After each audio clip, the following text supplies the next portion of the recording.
Welcome to the Lonestar Collective Podcast. I'm your host, Jesse Williams. I'm joined by co-host Autism Hariri this week, and our guest this week is Thunderwalker. Just almost like strikes fear. Thunderwalker. I love it. Thank you so much for being here, Thunder. It's a real pleasure to share some time and just to gain some of your wisdom. That it was funny when we first met. I actually kind of fanboyed out a little bit. And so I'm just so thankful that we were able to connect and that we were able to make this podcast happen, because I really admire a lot of your work and have followed you for a really long time. So thank you.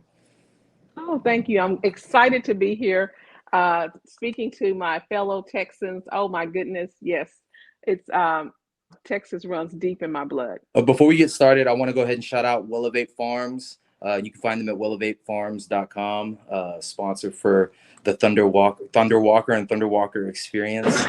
So I guess let's go ahead and kick it off. What is the Thunderwalker experience? Oh, I'm so glad you asked that. The Thunderwalker experience is really just a way to excite people about the cannabis industry and to remove the stigma. We actually take every pearl that's in the cannabis industry, whether you are touching the plant, whether you are an accountant, whether you are just love being able to use the plant. And we thread those all with a green thread, and we get that information to the person that never uses cannabis, or maybe they're sitting on the sideline, and we really try to educate them on why the plant is so important. So that's what the Thunderwalker experience is. We definitely go out there, talk to the people that are in the ecosystem, and then we report back to the people that help make some of the rules and help vote for some of the laws. So that's what the Thunderwalker experience is. It's all about education. Sounds almost like if you've ever heard the term before, commodity board. Of sorts. I like to just be able to be in front of people, find out what makes them tick, give them more education about cannabis and CBD and the benefits and why we use it, what's so special about the plant.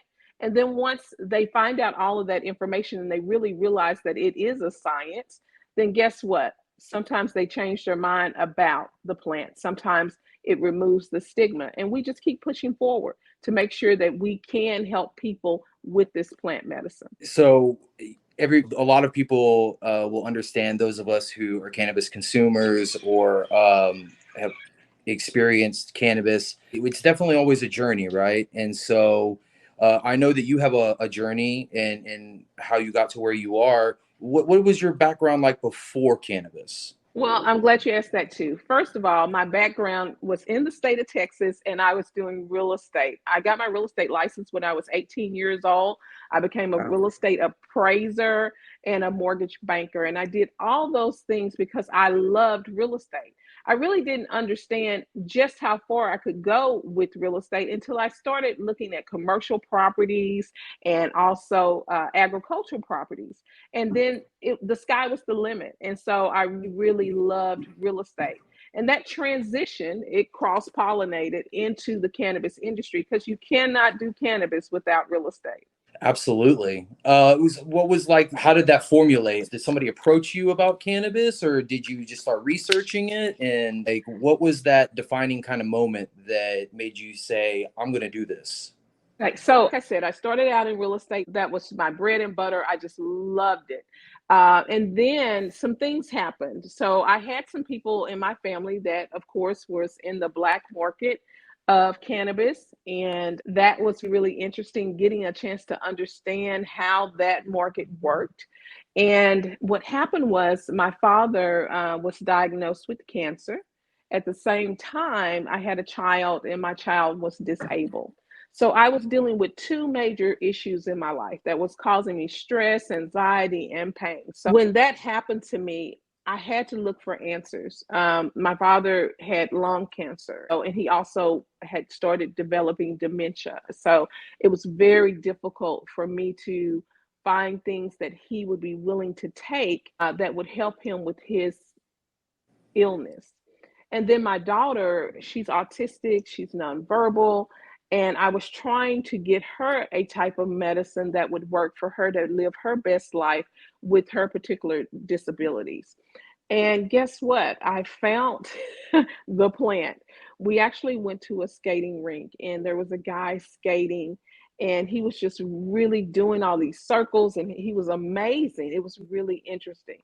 And after he took off his skates, I could see that he had some of the symptoms of autism. And I said to him, I said, what are you doing that makes you able to flow and be able to control some of the stimming and things like that? And he basically told me, he said, hey, I'm a cannabis patient. It was in the state of Texas. I'm a cannabis patient, and this is working for me. And so I started finding out information about it. I started doing my research, and I ended up getting my daughter licensed to be a cannabis patient. What was amazing about that is I was totally excited on her next doctor's visit. And this doctor had been seeing her pediatrician since the time she was born. Literally from when she came from me, he held her first. And I was so excited. And they said, well, this is her monthly checkup. Is she using any new medicine? And I said proudly, yes, cannabis.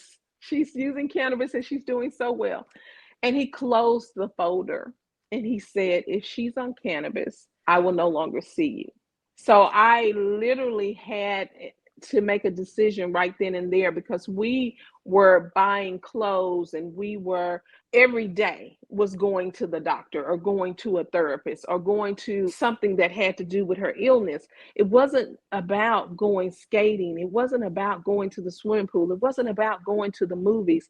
It was nothing compared to what her life should have been like as a young child. And she wasn't experiencing that. We were literally buying clothes just to go to the doctor, outfits. Who are we going to see next week? And so I decided, no, I'm not going to turn back. I'm going to continue on with this mission. Cannabis is really working for my child. Her name is Pistol, and it was really working for her. And I just decided I'm going to stick with it. And as the years passed by, I got more and more into what this was like, what it would be like to be a canna mom, a weed mom. And it just worked for me. My father did not survive his cancer, but it did help him with his pain, and it extended his life some. It helped him with his ability to keep food down. It was just so many different things that I found was really good for my life, and things that were going on and stressful items that was happening in my life. And it was just a hard situation. But cannabis was a breakthrough for us. It was a breakthrough not only for my father, but it was a breakthrough for my child. And ultimately, it was a breakthrough for me. I started learning more and more about the plant, and I just kept going into that industry. And I decided I wanted to be an advocate for women that either use the plant or was a caregiver for people that need the plant.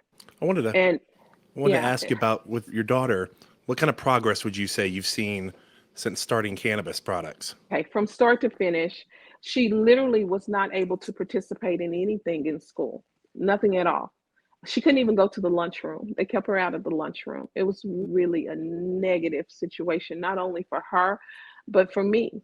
I saw my daughter basically trapped inside of her body. She couldn't sit still. She couldn't enjoy movies. She couldn't enjoy friendships and relationships and family, birthdays. None of those things were possible. She wasn't even interested in opening toys for Christmas. But with cannabis, all of that changed. She still is autistic, of course. She still is nonverbal, of course, but she's learning sign language now. She can focus. She can participate. That little girl that I love so much was in there, and I was able to reach her through the plant. And when I think about that day, sitting in the doctor's office, and I think he's a wonderful doctor, don't get me wrong. But when I was sitting there, I had to make a choice not only for me, but I had to make a choice for the 25-year-old Pistol. She was only 6 or 7 at that time, but I wanted to know who she was going to be. And I felt like without cannabis, I Exactly. would never know her. I asked this because I have a 10-year-old son with autism, and we finally put him in the medical program about 2.5 months ago. on top of the other medications he's on, it is becoming like a clear difference in how he processes his thoughts and his actions. And he's he has become verbal, but Perfect. watching that transition is just the most amazing thing you can get as a parent.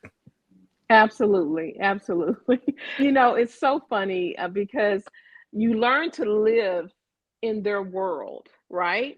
And it was almost like a door was opening for me to actually get her to come into my world some.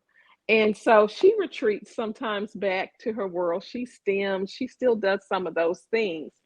But that child is someone that I would have never met without cannabis. Yeah, it's because autism at times is defined by like a social structure, and whether or not they're behaving within the social confines that neurotypical people would work within. So like you said, yeah, it's bringing them into our world and letting them get to taste what it feels like to not have these hundreds of things going on in your head possibly at times. Absolutely. Absolutely. That's why from this day forward, I just even imagine myself not speaking up, not assisting, not communicating with people that may have just started their journey. When you get that autism diagnosis, it's almost like being hit in the throat. You're just like, what is it? It's scary, it's mysterious, it's all of those things. But I am a person that is a warrior for children, special children. And so I know that I'm not the first, and there will be others that will come along behind me. And I expect to shine a light and keep the door open so they can have different options. And I can just share my story, share Pistol's story. Austin, what you got on your mind? I'm about to cry, guys. Like, y'all, I want cannabis as well. And like, I never get tired of hearing the stories of people struggling with ailments, struggling with debilitating diseases, and wit's end. They have nothing to lose, and they exhausted every kind of pill or therapy in existence, and they find cannabis, and it's just such a game changer. And it's something that grows out of the ground, something that's always been here. And to see people discovering it day after day and finding such wonderful therapeutic benefit, seriously, it makes me, both y'all stories for your children. I'm just thankful for people like y'all who stand up for this. It means a lot to me. We are approaching our sponsor break time here at the Lonestar Collective podcast. So we're going to take a quick sponsor break. And when we come back, we're going to talk about challenges that Thunder Walker's faced with getting into the cannabis space, her shift to Oklahoma, much more. We'll be right back after this sponsor break.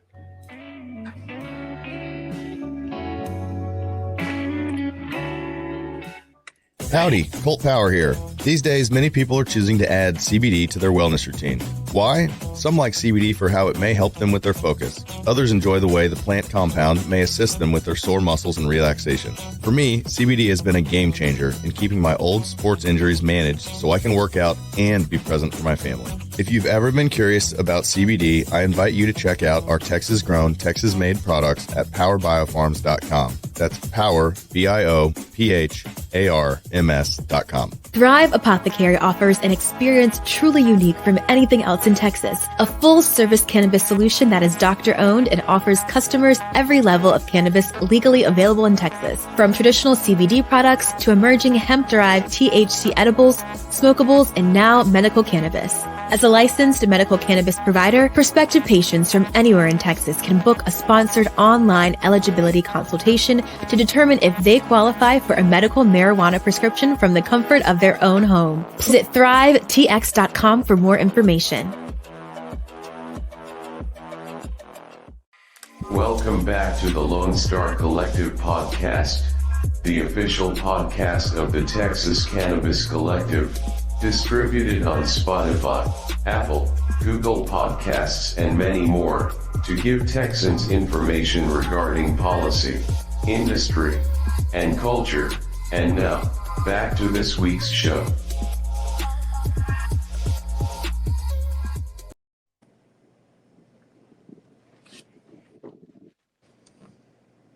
Well, I was supposed to have some music there, and it didn't want to play.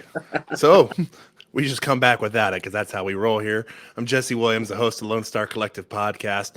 This week, our guest is Thunder Walker. I'm joined not just by our guest, but our co-host, Austin Zamhariri. I said sponsor breaks are quick. Real quick, also, speaking of sponsors, we also want to shout out once again Willowate Farms. You can find them at willowatefarms.com. Sponsor bringing in Thunder Walker here. And just so far, the conversation has been so captivating. So it's almost magical when you talk to parents who are using cannabis to help their children. And I don't think it's talked about enough. And I'm glad that we were able to even just showcase that for a little bit. So thank you, Walker. Thank you, Jesse. I really appreciate that last segment a lot. Absolutely. So we left off, we were talking about how asking the struggles you faced going into the cannabis market. Well, Texas is really different. It's a different market. It's just not available like it should be in Texas. We're going to get there. I believe and trust we're going to get there. But to really make a stand, I had to leave Texas to go to Oklahoma. And with my significant other partner, his dream was to open a dispensary. And his actual cousin wrote the law. She's Senator Connie Johnson, and she wrote 788, and it passed. And then Oklahoma had medical marijuana, so he wanted to open a dispensary, and I was just like, yes, I truly believe in this plant. I want us to succeed. I want you to succeed. So we came to Oklahoma and we purchased the license. We found the real estate because that's my background, and you have to have real estate to do cannabis. And we opened a dispensary and a processing lab. And so the dispensary, you can sell cannabis, you can sell all of the products that are THC. And we also have a botanical side, which is our CBD products and Delta 8 and Delta 9. And then you can also sell other products and make products through the processing license. And so we were able to obtain both. I want to ask about that, the dispensary license. The cost of the license is a percentage of profit made by the dispensary, correct? It is now. When it originally started, the cost of the license was only $2,500. Right now, we're in a moratorium, and we're going to be in that moratorium to 2026. But at the beginning, it was only $2,500. So that is a very minimum amount to enter into this market. And then you just pay the other fees to be an entrepreneur here, and taxes, things like that. But it was a very small entry to come into this market. And he's the resident here, and it just made sense. And so I felt like, hey, what can I do to further people having access to this plant? And so that's what brought me to Oklahoma. So you get the license, you start operating. No doubt you start running into challenges, correct? Yes. Oh, my goodness. First of all, one of the challenges that we found is that you really have to understand medical marijuana and the licensing that's required. It's a challenge because most states, they have a balance between the two. Our state is a little bit more lenient than most states. So there's different requirements. Like for a pediatric patient, you have to have 2 doctors to write the prescription. For a senior citizen, you have some other different things that you have to go through. For me, coming in here and establishing my brand and my business, it was a challenge because I had to fit Thunder Walker into Oklahoma City. And that was a challenge, but we were able to do it. It made sense for us. Some of the challenges was getting really nice weed. There's a ton of dispensaries here. There's more dispensaries really than needed because it is a medical state. Yeah, so what that completely go saturated. ahead. Your market's like saturated from what I hear, and it's part of it's what you said before. It was only $2,500 to get in. Absolutely, but I believe I have a different philosophy. I believe that when you drive down the street, you see a CVS and you see a Walgreens. You can pick prescriptions up even at your grocery store. So it's not about having too many, in my opinion. It's all about customer service. It's all about having Agreed. unique products. And so my dispensary is a boutique style dispensary where we have a podcast, we have funk therapy on Wednesday nights where you can come in. If you don't even have to buy anything, you can come in and do yoga. You can talk about crystals. We can talk about branding. We talk about teaching people how to be an entrepreneur. There's so many different things to set yourself apart. And that's what we do here at Proud Mary. We set ourselves apart. It is a boutique style. We carry top shelf cannabis. We really source our product to have small growers. We want community here, and we're all about education. The other difficult thing about Oklahoma that was really shocking, because it's not like this in Texas, is that Oklahoma doesn't have a lot of education-based companies. We have a ton of dispensaries, we have a ton of grows, we even have a lot of processors, but we only have one educational license in this state, this whole state, which is outrageous to me. I get it. You're not going to make as much money teaching Cannabis 101, talking about cannabinoids, understanding terps, why people use certain things, but it's so needed. And I think that's one of the biggest challenges that our state has to overcome is the education part. So for me, that's why the Thunder Walker experience started, is because I really wanted to push education. It's very difficult when you have someone come into your dispensary and they're a caregiver or a mom or dad, and they are working to help their child or help the senior citizen, or even someone that may not be able to help themselves. They may have some cognitive issues, and they buy cannabis. Okay, you purchased cannabis. You purchased the smallest dose that you could find, but you still find that those people go back home and they have to play compound pharmacists, and they have to cut up that gummy, or they have to slice up the honey stick, or whatever form that they're using to help the patient. Well, for me, I still think that that is a barrier that we need to remove, and we need to work and help people grow plants and grow medicine designed for the age group that needs that medicine. And so that's one of the things that I'm advocating for in the state. That makes sense in the sense that a dispensary, when given a prescription, you're saying almost it should operate like you said, CVS and Walgreens, that you're filling a prescription. So if a doctor says, hey, they need X, Y, and Z, it may be X, part of X is this specific strain or these terpenes. And you've got dispensaries in various states that go, well, we don't have that, but what we have is this. And it's like, that's not what the doctor prescribed. Right.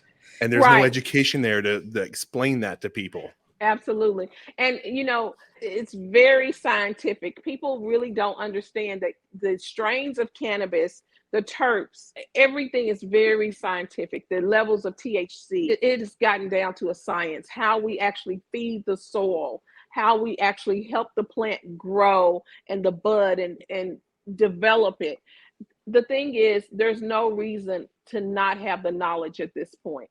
And so since we have the knowledge, we need to do better. And I think that we should challenge each other to do better. It's not always about how high I can get. That's old news. What it's about is, what am I getting this relief from? So if it's PTSD, if it's stress, if it's arthritis, if it is autism, if it's epilepsy, if it's cancer, all of those have different levels. And you should be able to come in and talk to a bud tender to find out, hey, what should I be purchasing? An indica, a sativa, a hybrid, and why? Oh, and it's not even, like you said, it's not about how high, even if that is what somehow you're looking for. There seems to be this perpetuation that the amount of THC is what's going to do that. And it's not. No, it's the terps. It's the terps. It's the terp. But you know what? That's why I love Texas, because even though we're stalling out and it's taking a minute for us to get it really right and get it going, I just believe in my heart, once Texas does it, we are going to put it on the map and do it right. So I'm very impressed with our state, because at least that's a good point. That's like the silver lining. Since we are holding back on doing full medical cannabis, access to all, or recreational cannabis, we are being able to look at other states and we're deciding, hey, what's right here in Michigan? What's right in Oklahoma? What's right in New Mexico? And I'm hoping that those legislators can look at all those different things and pick from those basket, each state, and pick what's right for our state. That's what I'm hoping for. And so I think if you want to look at a silver thread or a green one, hopefully we're learning from other states on what works and what doesn't. Well, we are getting close to that time where it's sponsor break, so we might as well just go ahead and do it here. It's a nice little area to break at, and we will come back and talk about what Texas possibly is getting right, challenges that you're still facing in Oklahoma, and how Texas fits in this mission for you overall. So we will return shortly after our sponsor break here at the Lonestar Collective Podcast. I'm your host, Jesse Williams. I'm joined by co-host Austin Zamhariri, and our guest this week is Thunder Walker of the Thunder Walker Experience. We'll be right back.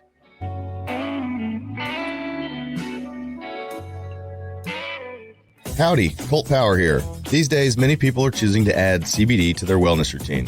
Why? Some like CBD for how it may help them with their focus. Others enjoy the way the plant compound may assist them with their sore muscles and relaxation. For me, CBD has been a game changer in keeping my old sports injuries managed so I can work out and be present for my family. If you've ever been curious about CBD, I invite you to check out our Texas-grown, Texas-made products at powerbiofarms.com. That's power, BIOPHARMS.com. Thrive Apothecary offers an experience truly unique from anything else in Texas. A full-service cannabis solution that is doctor-owned and offers customers every level of cannabis legally available in Texas. From traditional CBD products to emerging hemp-derived THC edibles, smokables, and now medical cannabis. As a licensed medical cannabis provider, prospective patients from anywhere in Texas can book a sponsored online eligibility consultation to determine if they qualify for a medical marijuana prescription from the comfort of their own home. Plus, visit thrivetx.com for more information. Welcome back to the Lonestar Collective Podcast, the official podcast of the Texas Cannabis Collective. Distributed on Spotify, Apple, Google Podcasts, and many more, to give Texans information regarding policy, industry, and culture. And now, back to this week's show.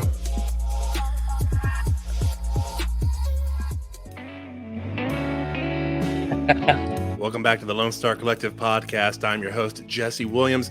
I'm joined this week by co-host Austin Zamhariri. Our guest this week is Thunder Walker of the Thunder Walker Experience. And that went so much better this time because, well, the music played. The music. One less thing I have to fix in post. Also, thank you again one more time to Elevate Farms, helping bring Thunder and the Thunder Walker Experience here, so we can keep educating people. We can keep talking about the subject, keeping it fresh on everybody's mind. We can't let up. A lot of people think, oh, it's just going to get legalized anyways. What do I got to do?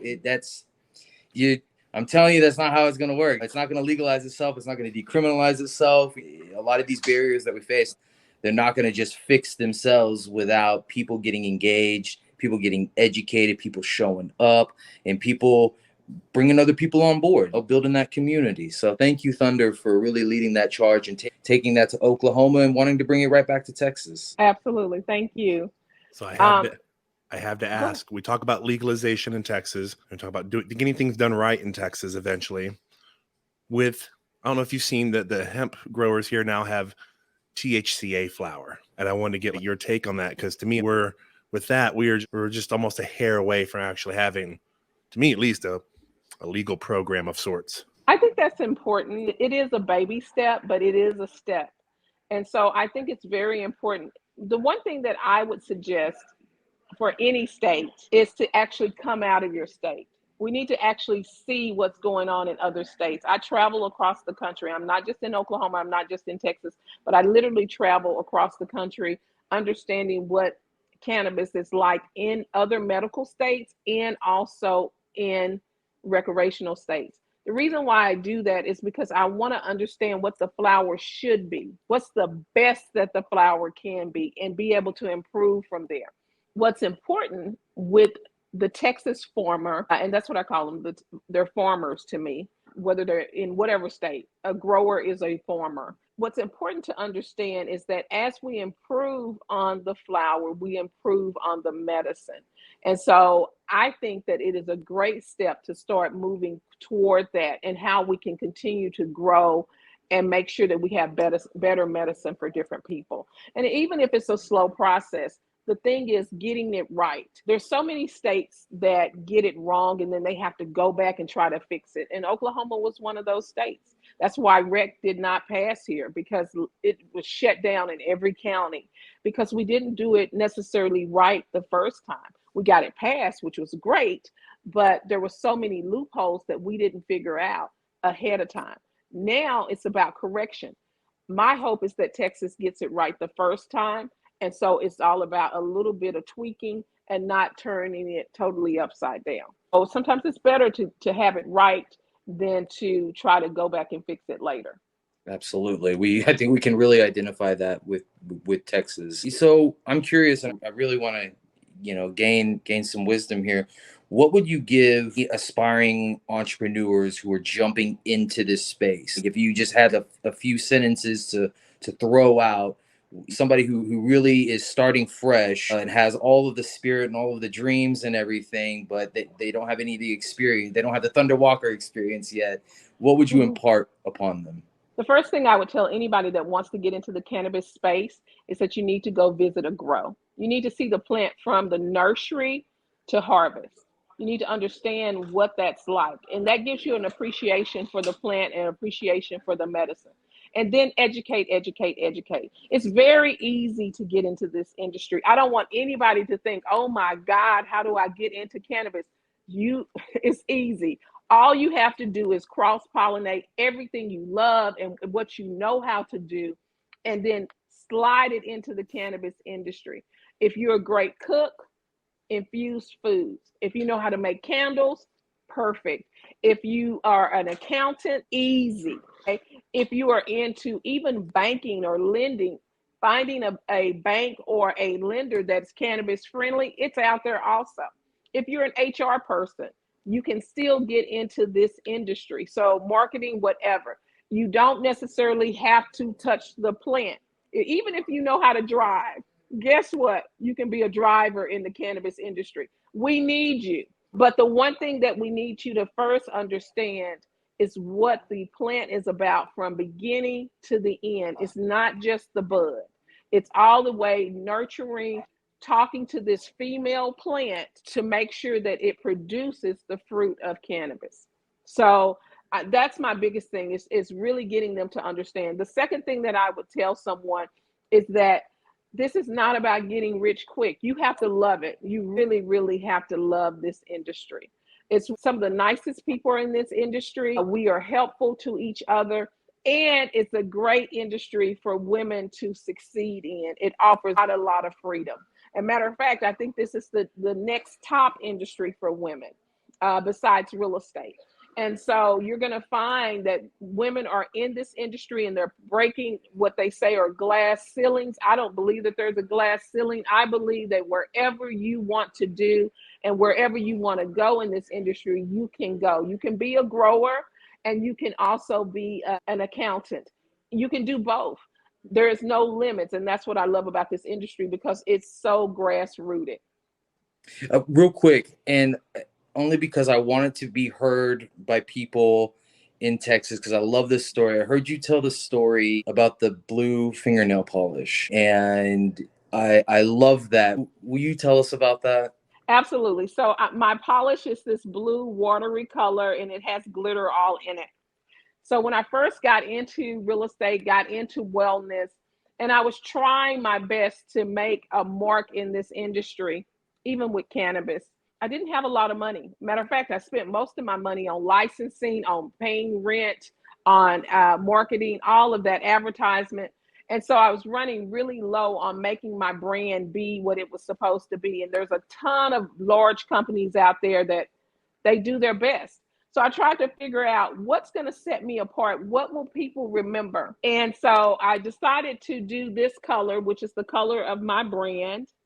Proud Mary. The marijuana leaves are this blue. And so before that, I did real estate and did wellness real estate. And my father died of lung cancer. And so the lungs that was in my logo was blue. And so I wore this color for the last maybe 13, 14 years, for a very long time. And I've never changed colors, but it's my signature. And so when people see me and they see this color, they recognize it as Thunder Walker. It's very significant to me, and it reminds me of my humble beginnings when I didn't have enough money to pay an assistant. I didn't have enough money to pay a marketing team or a publicist. All I had was this blue fingernail polish, but I wear it to remind me and to remind other people of who I am. And so that's how the polish started, and I think it's going to continue on with me until I finish with my story. That's a lot like Penn Jillette, Penn and Teller. If you've ever seen them do any of their illusion acts, Penn Jillette has a red painted fingernail, and it's the same exact thing. That's what he described it as. He's like, this is my signature item. It's just part of who I am. And it's such a wonderful design for branding too. Like, I mean, because I heard that you told me that story. I was blessed to hear you speak. And sure enough, here we are doing this podcast. And I certainly noticed the blue fingernail paint. And I wanted to hear the story again, because I really do feel that is what's important for a lot of people, is that it's a journey, right? We keep coming back to it's a journey. And we're all looking for destinations. We're all trying to get somewhere, but oftentimes we forget about the journey, and that we need to start. We need to keep having humble reminders of where we came from, people that helped us along the way, and and how we were able to rise up and become the people that we are. And I love that story, and I really appreciate everything that you've done for Texas, for using your platform in Oklahoma to really educate and be passionate and bring community together. You really embody all of the spirit of what Mary J really is all about. And it's so refreshing. Thank you so much.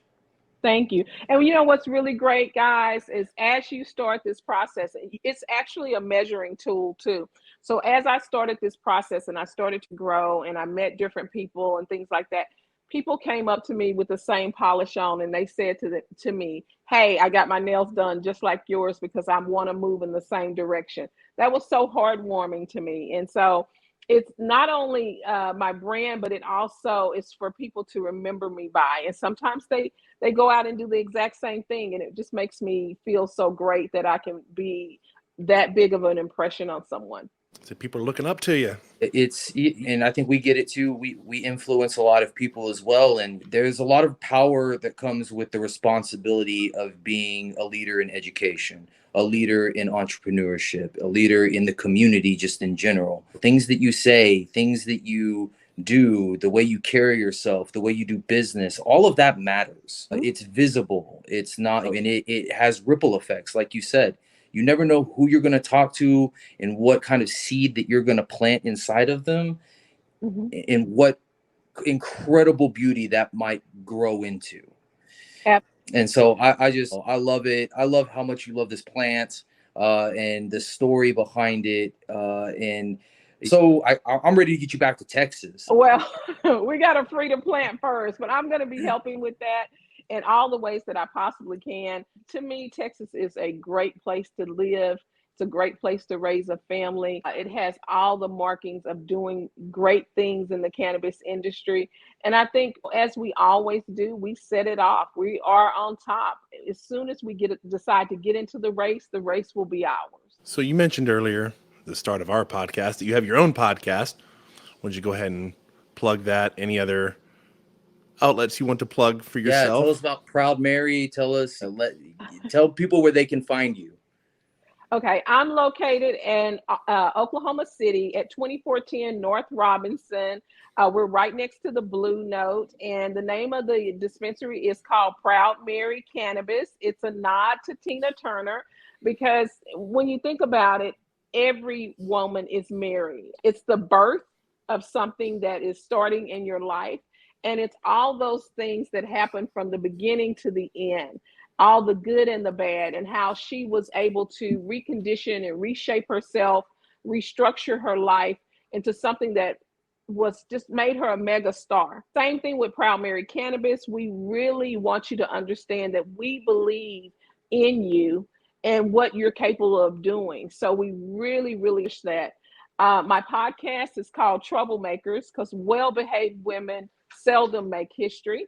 And so we were at MJ BizCon, and we've been at a couple of other larger conventions. And so we talk to women, and we make sure that they understand how to get into the industry and how to scale the industry. And we find out what they hate about the industry and how we can change those things that may not be as positive as we would like them to be. Because there's, in every industry, there's those things that happen to women that we have to make some corrections on. And so Troublemakers gives them a chance to just shout it out and let us talk to the CEOs about changing those things. And then lastly, it's the Thunder Walker experience. That's where I go on location and I show people that are sitting on the couch, they have the voting power to say yes to cannabis or no to cannabis. But yet, if they just take a minute to listen, talk to me, watch what we're talking about, they will understand the importance of cannabis, maybe not in their life, but maybe in one of their church member lives or someone that they work with or someone down the street. And they'll understand it's not about me and my world. It's about the person that actually needs this medicine. And so that's the goal of the Thunder Walker experience, is to remove the stigma and to educate that voting bloc that will have the ability to say yes or no to cannabis. Awesome. I just clap. It's so beautiful. Thank you. Thank you you so much for your time, your beautiful story, fighting the fight, representing Texans, representing Oklahomans, representing Canna Moms, representing everybody. I love it. We representing. I love it. Oh man. Well, that is but someone's got to do it. We thank you for your time coming and joining us here on the Lonestar Collective podcast. It is that time that we wrap up for the night. So yet again, I'm your host, Jesse Williams, joined by co-host Austin Zamhariri, our guest this week, Thunder Walker of the Thunder Walker Experience. Thank them for joining us. Great experience, great stories. And let's get the needle moving again. We've got some work to get done here in Texas. And as she stated, there's work to be done in Oklahoma as well. We're going to be at it. So thank you for joining us. Everybody have a great evening.